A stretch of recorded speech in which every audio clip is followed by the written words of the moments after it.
Est-ce que vous connaissez le site Polymarket ? C'est un genre de plateforme sur laquelle on peut parier sur tout et n'importe quoi avec des crypto-monnaies.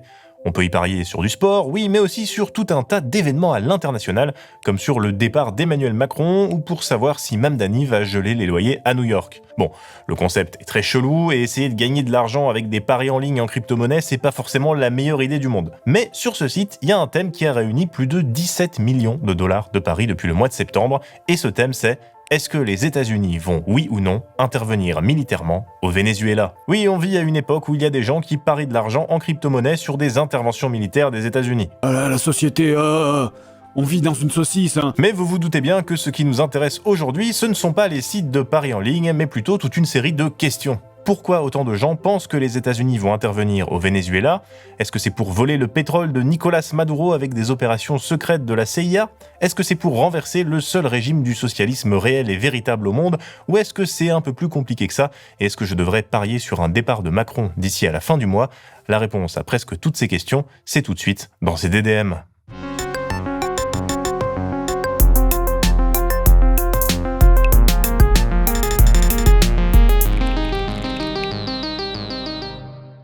Le Venezuela, on en entend beaucoup parler, notamment quand la France insoumise propose des trucs hyper radicaux et dangereux, comme augmenter le SMIC de 180 €. Si vous voulez, en un mot, le programme de LFI, c'est Cuba, le Venezuela, sans le soleil, sans le pétrole. Mais ce dont on entend un peu moins parler, c'est du pays en lui-même, et ça tombe bien, puisque parler des pays, c'est ce qu'on fait dans ces DDM.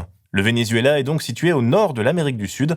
Le pays est entouré à l'ouest par la Colombie, au sud par le Brésil et à l'est par le Guyana. D'ailleurs, le Venezuela revendique les 2/3 du territoire du Guyana. Mais ce sera une histoire pour une autre fois, ou pas.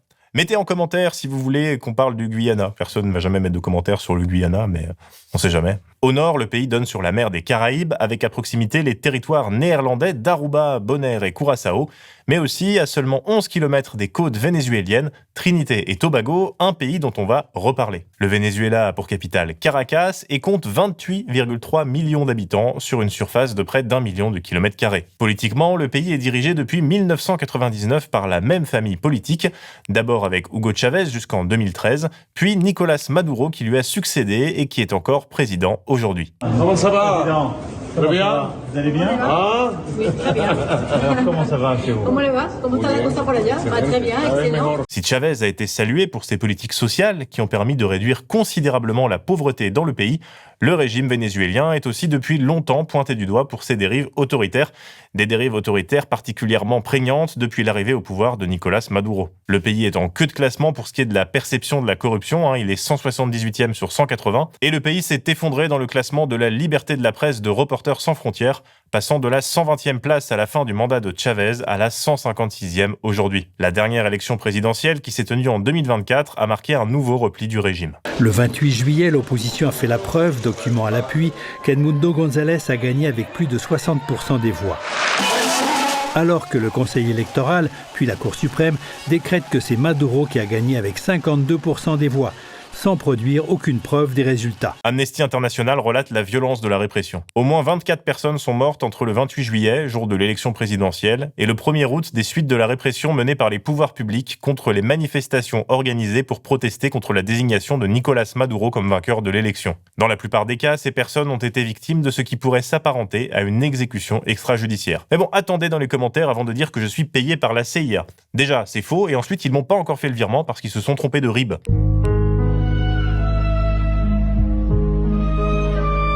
Blague à part, oui, le Venezuela est un régime autoritaire, mais il faut contextualiser la situation du pays. Déjà, l'État est plongé depuis plusieurs années dans une profonde crise économique. Même assis sur les plus grosses ressources d'or noir au monde, le Venezuela doit aujourd'hui en importer d'Iran, un des rares pays à ne pas respecter le blocus imposé par les États-Unis. Résultat, aux stations-service, les queues s'allongent à n'en plus finir. Cette crise est en partie due à des personnels mal formés, à des infrastructures mal entretenues, mais aussi à des sanctions états-uniennes qui asphyxient le pays. Comme le relève Christophe Ventura dans Le Monde diplomatique, elles lui interdisent depuis 2019 l'accès au marché énergétique, sauf dérogation, ainsi qu'au système financier et bancaire américain et à ses opérateurs dans le monde. Ainsi, le Venezuela se voit empêché de financer sa dette sur les marchés internationaux et sa compagnie pétrolière ne peut plus utiliser le dollar. Cette politique de Washington accélère, en contradiction avec ses propres intérêts, les rapprochements de Caracas avec la Russie ou la Chine. Je le redis, une crise c'est toujours multifactoriel. C'est pas dû uniquement aux sanctions, mais c'est certain qu'elles n'ont pas aidé. Et le constat est rude. Selon les données du FMI, le PIB du pays a chuté de 74% entre 2014 et 2020. Il est tombé! Cette combinaison entre une grave crise économique et le durcissement du régime ont provoqué une immense vague d'émigration.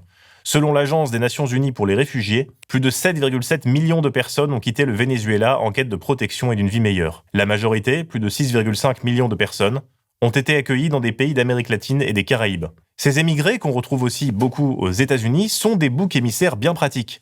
Pour Maduro, d'abord, qui les accuse de vouloir faire tomber son régime, mais aussi pour Donald Trump, qui peut déchaîner contre eux son racisme et son anticommunisme. C'est en tout cas ce qu'explique un article de Thomas Posado pour le site Le Rubicon. Le message de Donald Trump à l'égard des personnes migrantes vénézuéliennes a commencé à devenir ambivalent dès la campagne présidentielle de 2024. Il les présentait à la fois comme victimes du gouvernement socialiste de Maduro et comme des criminels, en les assimilant injustement dans leur entièreté au gang criminel de Tren de Aragua, originaire du Venezuela. Une fois président, Donald Trump a listé le Tren de Aragua comme organisation terroriste et l'a accusé d'être directement lié à Nicolás Maduro, des allégations pourtant démenties par les services de renseignement états-uniens eux-mêmes.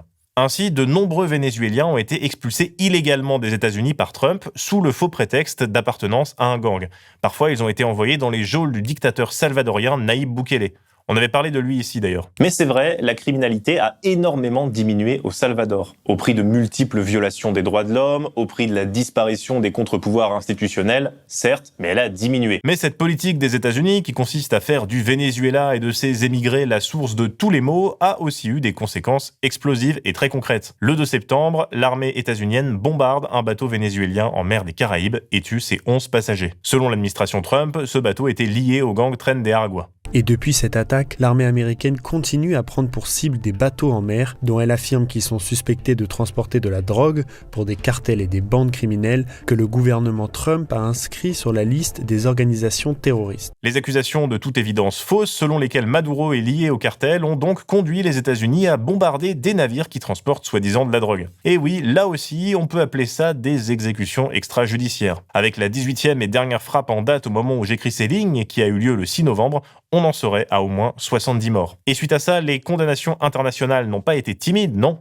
elles ont été absentes. Certains pays ont tout de même réagi, le Royaume-Uni et la Colombie ont annoncé arrêter de partager du renseignement avec les États-Unis pour éviter qu'ils poursuivent ces frappes. C'est important de souligner que ces assassinats ont lieu alors que le Venezuela n'est même pas une plaque tournante du trafic de drogue vers les États-Unis. Le fentanyl, principal fléau sanitaire, ne passe pas par Caracas mais par le Mexique en provenance de Chine. Quant à la cocaïne colombienne, si elle transite bien en partie par le Venezuela voisin, elle est destinée à l'Europe.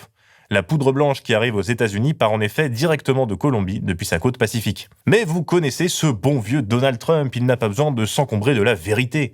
L'escalade a donc continué et les États-Unis ont déployé des navires de guerre et des avions de chasse F-35 à Porto Rico. Un destroyer américain a aussi été accueilli à Trinité et Tobago pour des exercices fin octobre. Oui, parce que la première ministre trinidadienne, Kamala Persad-Bissessar, est une fan de Trump et elle reprend ses discours virulents contre Nicolás Maduro. Comme le relatait Le Monde en septembre dernier, cette rhétorique belliqueuse distillée par la chef du gouvernement depuis son accession au pouvoir provoque la consternation dans la région. Kamala roule pour Trump, a raillé dans un éditorial le Trinidad and Tobago Newsday, l'un des 3 principaux quotidiens du pays, accusant la première ministre de s'aplatir devant le président américain et d'importer dans le pays la vision du monde délétère qui est celle du parti républicain. Donc, résultat, il y a un pays hostile à seulement quelques encablures des côtes du Venezuela. Et de leur côté, les États-Unis ne relâchent pas la pression, avec l'arrivée le 11 novembre dernier de nouvelles forces navales. Les États-Unis ont effectivement confirmé dans la nuit le déploiement du porte-avions USS Gerald Ford et de son groupe aéronaval au large du Venezuela. Officiellement, il s'agit de renforcer la lutte contre les réseaux de narcotrafic qui alimentent la Caraïbe. Mais officieusement, soyons clairs, les moyens sont totalement disproportionnés pour une mission de ce genre. C'est vrai qu'un porte-avions pour affronter des barques de pêcheurs, c'est peut-être un peu overkill. Please don't kill it, Paul. Oh my God! Forcément, le Venezuela a réagi en mobilisant également son armée. Quelques 200 000 membres des forces armées, des milices, de la police et des dirigeants communautaires affiliés au gouvernement de Nicolás Maduro participent à ces exercices qui doivent durer 2 jours dans tout le pays. Seulement, le rapport de force n'est pas vraiment en faveur de Caracas. Les forces de défense vénézuéliennes sont dotées d'équipements qui sont vieillissants. Comme le relate Marie Delcas pour Le Monde, faute de pièces de rechange, seuls 2 ou 3 des 24 avions de combat F-16 achetés aux Américains dans les années 80 sont aujourd'hui opérationnels. Les 24 Sukhoi fournis par la Russie entre 2006 et 2008 ont, eux aussi, souffert du manque d'entretien. 3 sont accidentés. L'état des 21 autres, de leurs missiles ainsi que celui des autres avions et hélicoptères de combat est incertain. Victor Mijares, chercheur vénézuélien à l'Université des Andes en Colombie, ajoute également que l'armée du pays compte un nombre inhabituellement élevé de généraux et amiraux promus pour des raisons politiques au détriment des compétences. Bon, après ça veut pas dire qu'une intervention militaire serait facile pour Washington. Le Venezuela n'est pas sans défense, son armée reste importante en nombre et il est notamment doté d'un système de défense antiaérienne performant. Et puis, ce serait pas la première fois que les États-Unis galèrent contre beaucoup moins bien équipés qu'eux. C'est l'une des images que l'on retiendra de ces 18 jours d'évacuation. Des milliers d'Afghans sur le tarmac de l'aéroport, en pleine course. Certains sont agrippés au fuselage de l'avion militaire américain, à quelques secondes du décollage. Mais pour le moment, la possibilité d'une intervention militaire est assez incertaine. Déjà parce que Trump change d'avis tout le temps. We are learning that President Trump earlier today has denied that he was considering strikes inside Venezuela, appearing to contradict his own comments from last week. Mais aussi parce que s'il veut faire tomber Maduro, il a d'autres leviers comme la CIA, puisqu'il a annoncé avoir autorisé les opérations clandestines de cette agence gouvernementale au Venezuela. Cette idée d'un changement de régime est déjà allée assez loin, puisque le New York Times et le Miami Herald ont révélé que des discussions avaient eu lieu en avril entre Washington et Caracas par l'intermédiaire du Qatar, à l'initiative de la vice-présidente du Venezuela, Delcy Rodriguez, et de son frère, président de l'Assemblée nationale, Jorge Rodriguez. Ces 2 hauts fonctionnaires du régime chaviste ont non seulement proposé que le dirigeant vénézuélien puisse rester dans le pays avec des garanties claires de sécurité, mais ils ont également suggéré la négociation d'un accord qui offrirait aux États-Unis un accès plein et entier au pétrole et à l'industrie minière vénézuélien. Cependant, cette solution assez surprenante, elle a été écartée par le secrétaire d'État états-unien Marco Rubio, qui est partisan d'une ligne dure face à Caracas. Parce que oui, le pétrole, c'est cool, mais déjà, les États-Unis sont autosuffisants avec leur production pétrolière nationale, et ensuite, c'est toujours pratique d'avoir un épouvantail pour faire oublier les problèmes intérieurs du pays, alors que la popularité de Trump, elle est au plus bas. Encore une fois, et comme souvent avec Donald Trump, le dénouement dépendra des membres de son entourage politique qu'il décidera d'écouter. En attendant, il faut aussi ajouter des attaques qui se multiplient du président des États-Unis contre la Colombie, cette fois-ci un État dirigé par un président de gauche élu démocratiquement, qui lui aussi est accusé de soutenir le narcotrafic. On ne peut pas s'empêcher de sentir comme un retour de l'époque de l'opération Condor, non ? Voilà, l'actualité nationale, c'est déprimant, mais n'oubliez pas que l'international sera le genre humain. Et n'oubliez pas de soutenir Blast, qui n'est pas financé que par la CIA, mais essentiellement par vos abonnements. Je crois que la CIA, c'est très très peu. En termes de, c'est peut-être plus proche de 0%. En tout cas, c'est moins que Force Ouvrière.